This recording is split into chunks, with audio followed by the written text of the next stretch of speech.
नमस्कार श्रोते हो, दीपक रेगे कथाकथन चॅनलवर तुम्हा सगळ्यांचं मनापासून स्वागत.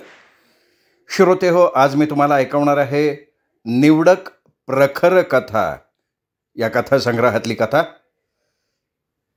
या कथा लिहिल्या आहेत म्हणजेच या कथांचे मूळ लेखक आहेत भगवान वैद्य उर्फ प्रखर.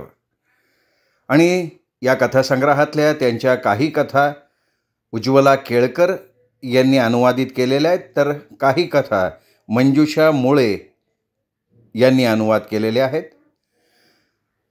आज आपण ऐकणार आहोत उज्ज्वला केळकर यांनी अनुवादित केलेली कथा मन्नत. सर जिल्हा इस्पितळातनं फोन आला होता. मन्नतला ते जास्त काळ तिथे ठेवून घेऊ शकत नाहीत, अनाथाश्रमात पाठवावं लागेल. आपण काय सांगितलंय? मी म्हटलं त्यांना आपल्याला विचारते आणि सांगते. पेट्रोल पंपवाले बोरासाहेब त्यांनी उत्सुकता दाखवली होती. त्यांचं पुढे काय झालं? सर, मी फोन करून विचारलं तेव्हा ते म्हणाले त्यांना मुलगाच ॲडॉप्ट करायचा आहे, मुलगी नाही. आणि ते प्राध्यापक भूषण, त्यांचा काय निर्णय झाला आहे? ते घेणार नाहीत सर, ते फार कॉन्झर्वेटिव्ह टाईपचे लोक आहेत. अरे, त्या दिवशी तर माझ्या घरी येऊन सगळं नक्की करून गेले होते ते. एकच अडचण होती, भूषणचे वडील गावाला गेले होते. 2-3 दिवसात ते परत येणार होते आणि त्यावेळी ॲडॉप्शनची औपचारिकता पूर्ण करू असं म्हणाले ते. म्हणून तर मी इस्पितळातल्या लोकांना आणखीन काही दिवस तिला ठेवून घ्यायची विनंती केली ना, नाही तर केव्हाच पाठवली असती अनाथाश्रमात. सर, ते गावाहून परतले. काल त्यांचा सगळा परिवार हॉस्पिटलमध्ये मन्नतला बघायला आलेला होता. भूषणचे मामासुद्धा होते बरोबर. ज्या पद्धतीनं ते छोट्या मुलीचं निरीक्षण परीक्षण करत होते ना, ते बघता त्यांनी तिला ॲडॉप्ट केली नाही हे बरं झालं सर, फोनवर काय काय सांगणार, पण त्यांची वागायची पद्धत मला मुळीच आवडली नाही. आधी तर सगळी जगभराची विचारपूस केली. मुलगी बरोबर किती वाजता मिळाली, सगळ्यात आधी तिला कोणी बघितलं, तिचं तोंड कुठल्या दिशेला होतं, तिला सगळ्यात आधी कोणी स्पर्श केला. मग त्या मामांनी कागदावर काही त्रिकोण चौकोन काढले, कुंडलीसारखं काहीतरी तयार केलं. मग त्यांनी मन्नतचे तळवे बघितले, हाताची बोटं बोटाची नखं याचं निरीक्षण केलं. मग त्या तान्ह्या बाळीच्या हातांच्या रेषा तपासायला लागले. चिल्ड्रन वॉर्डमध्ये ते अगदी हसायचा विषय झाले होते. अखेर त्यांनी आपला निर्णय जाहीर केला की मुलगी सुलक्षणी नाही म्हणजे भूषण परिवारासाठी भाग्यशाली साबित होणार नाही.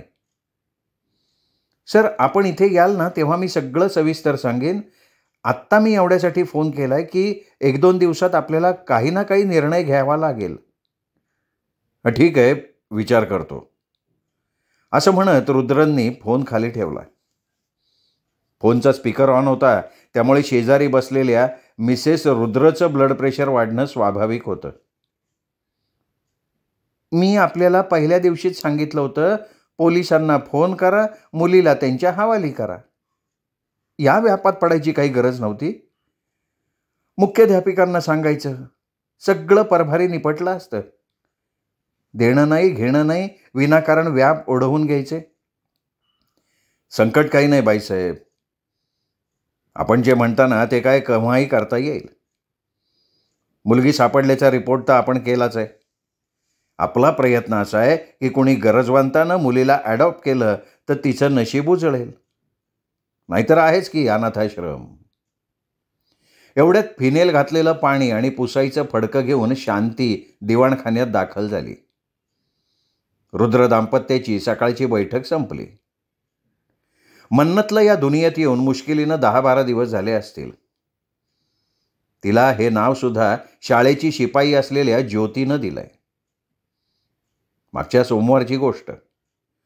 मुख्याध्यापकांच्या घरातून किल्ल्यांचा जोडगा घेऊन ज्योती सकाळी सकाळी शाळेत पोचली तेव्हा तिला फाटकाजवळच एका टोपलीत ठेवलेली तान्ही मुलगी दिसली.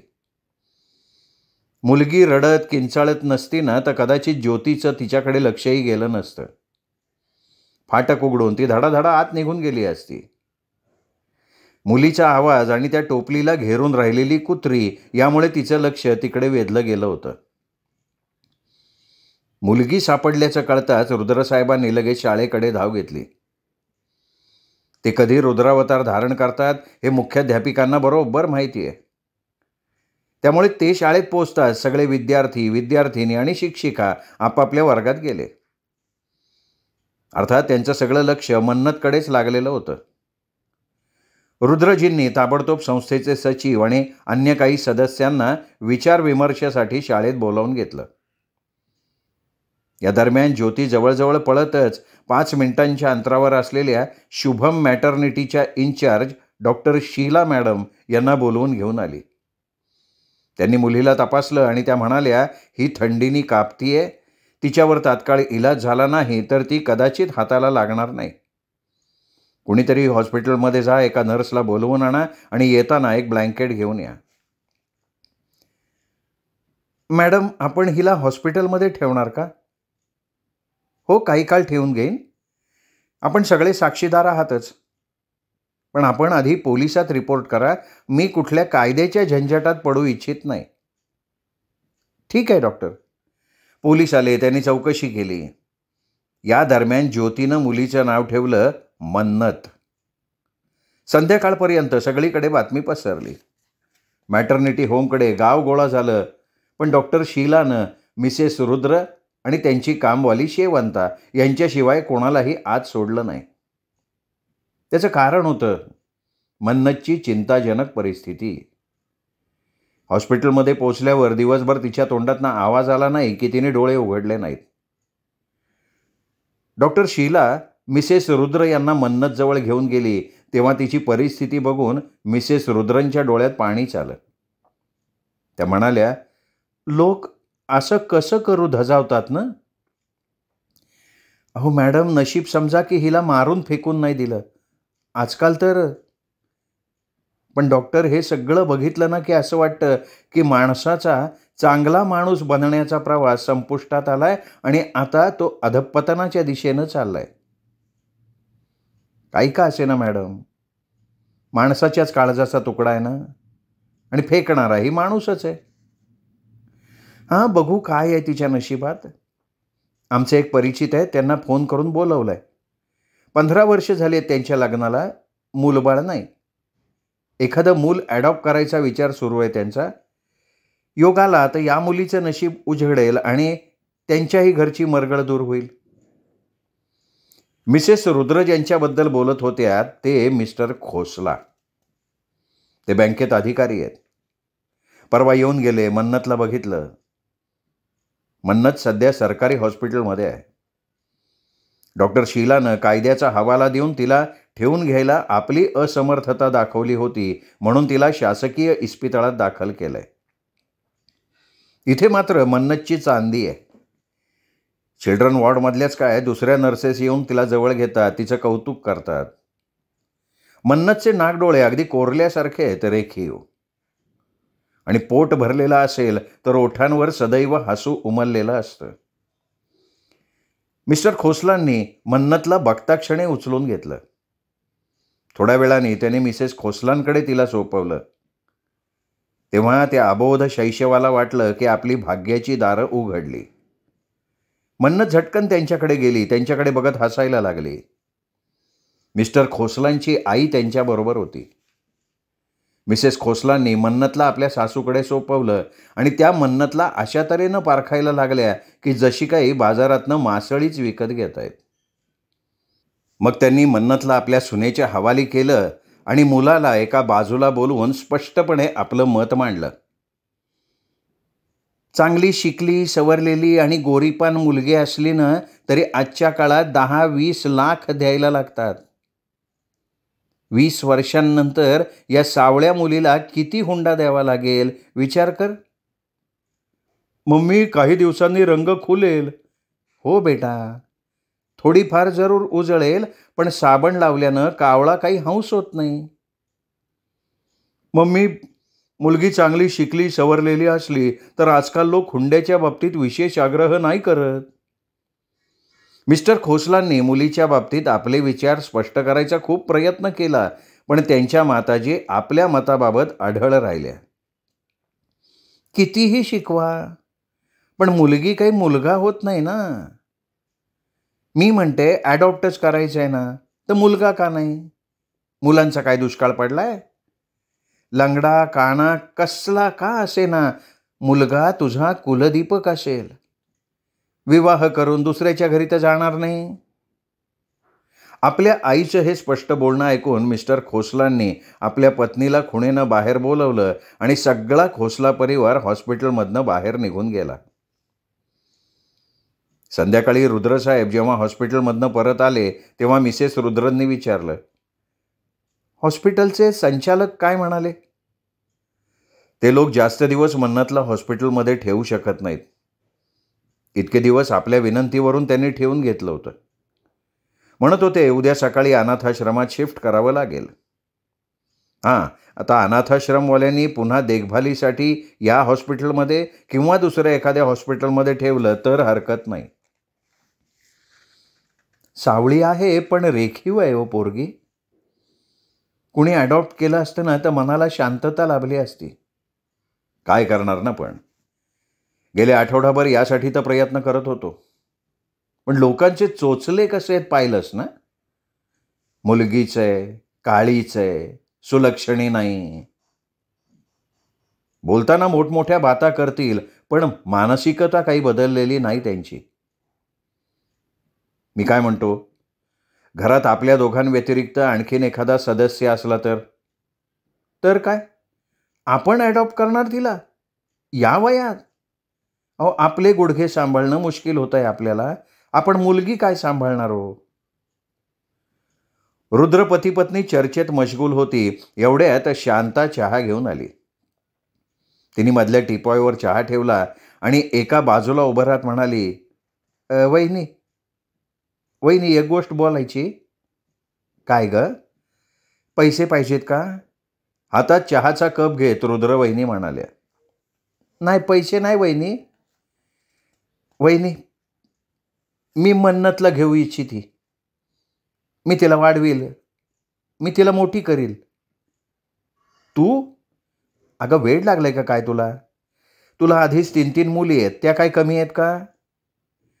रुद्रवहिनी आपलेपणानं तिला झिडकारत म्हणाल्या, अगं तू असं का म्हणतीयस? तुझ्याच कोणी नातेवाईकांनी तर मुलीला टाकून दिलेली नाही ना? रुद्रसाहेबांनी आपली शंका बोलून दाखवली. अहो साहेब, मी पहिल्या दिवसापासून सगळं बघतीये, ऐकतीये. हे बघा, जर कोणी तिला दत्तक घेतलं असतं ना तर गोष्ट वेगळी होती.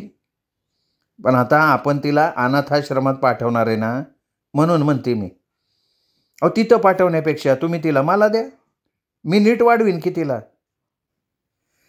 अगं पण तुला आधीच 3 मुली आहेत. त्यात नवरासुद्धा तुझ्या भरवशावर मुलींना सोडून स्वर्गात निघून गेलाय. आम्ही विचार करतोय की तू 3 मुलींचं कसं करणार? काय वजन आहे मला, काय वजन आहे? हे बघा, दोघी मोठ्या मुली 4 घरचं कामं करतात आणि शाळेत बी जातात. छोटी चिनू मला कामात मदत करते. पुढच्या वर्षी ती पण शाळेत जाईन.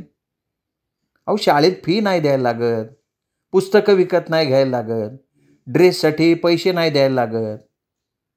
पोरींना आहे ना सगळं शाळेतनं मिळतंय. मग कसलं ओझं हो?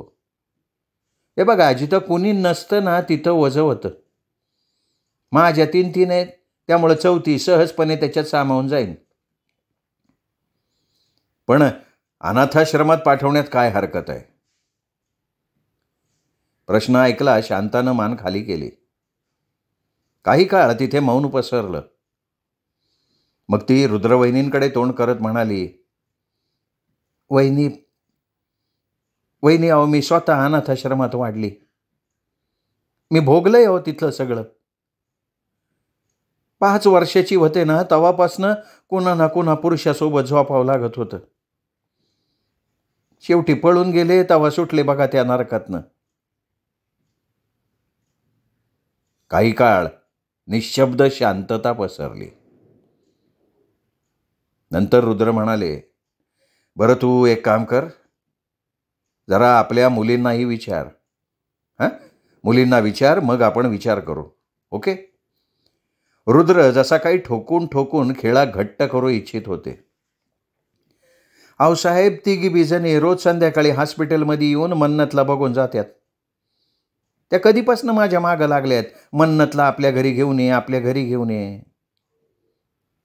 वहिनी, तिघींनी माझ्या जुन्या साडीची दोरी करून झोळीसुद्धा टांगून ठेवली. रोज म्हणतात आज घेऊनच येऊ, आज घेऊनच येऊ. चौघांच्या खाण्यात एका लहानशा जीवाचं खाणं सहज जमून जाते हो. तुम्ही मुलीला माझ्याकडे द्या, बघा मुळीचं अंतर पडणार नाही. जशा माझ्या तिघी तशी ही चौथी राहीन की तिघीच चौथी. मी तर असं समजीन की तिसरीच्या वेळी मला जुळं झालं बघा. क्षणभर रुद्र किंकर्तव्य मूढ झाले. रुद्रसाहेबांचा निर्णय ऐकण्यासाठी अधीर झालेल्या शांतीच्या चेहऱ्यावर असा आनंद विखुरला होता की जसा काही तिचा नवसच पूर्ण झालाय. श्रोते हो, तुम्ही ऐकत होतात भगवान वैद्य उर्फ प्रखर लिखित आणि उज्ज्वला केळकर अनुवादित कथा मन्नत. कथा कशी वाटली कमेंट करून जरूर कळवा. ही कथा आपल्या कथाप्रेमी मित्रपरिवारात, नातेवाईकात शेअर करा. आणि हो, अजूनपर्यंत जर तुमच्याकडनं चॅनल सबस्क्राईब व्हायचं राहिलं असेल तर प्लीज चॅनल सबस्क्राईब करा. आणि भेटत रहा दीपक रेगे कथाकथन चॅनलवर उत्तमोत्तम कथा आणि कादंबरी ऐकण्यासाठी. नमस्कार श्रोते हो.